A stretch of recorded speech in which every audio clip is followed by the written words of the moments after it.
After this genius idea, I never prepared ground beef the same way again. For today's recipe, I'm going to mash 1 kilo of ground beef with a rolling pin in an egg carton. I'm going to add salt to a glass baking dish. Also, black pepper, paprika,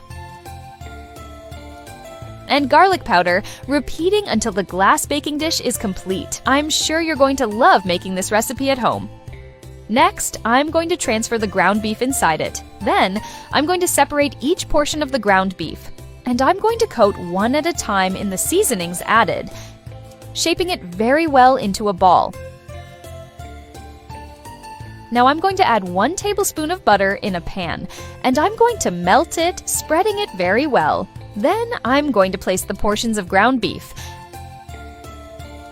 And before I forget, tell me which city you're watching us from so I can send you a special hug. Today's hug goes to Anton from. I'm happy that you're enjoying our recipes. With one side ready, I'm going to turn the portions to the other side. And once they're ready, I'm going to set them aside to use later. Now, I'm going to need 9 breads, side by side, and I'm going to slice them all in half, like this. I'm going to set aside for later to add 9 slices of cheddar. I'm sure your mouth is already watering just by seeing how it's turning out. It's going to surprise you. Next, I'm going to place the portions of ground beef on top.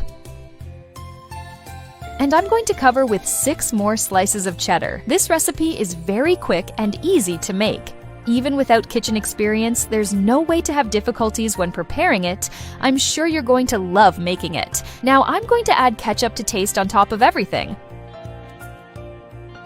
Also, I'm going to add mustard to taste on top of the recipe. Then, I'm going to cover the recipe with the top part removed earlier. It's a simply incredible and delicious recipe.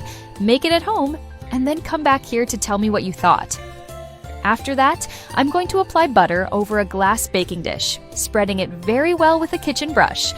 Next, I'm going to transfer the recipe to the glass baking dish and apply butter on top of it. Do you already know how today's recipe is going to end?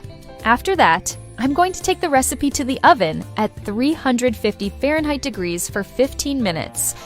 I love making this recipe because it's very economical, because it only needs ingredients that we usually already have stored at home, without needing to go out to buy ingredients that are missing, and with that spending extra time and money in the process. I love making this recipe to eat on Friday nights while I watch a movie with my family. They always eat everything because it turns out so delicious.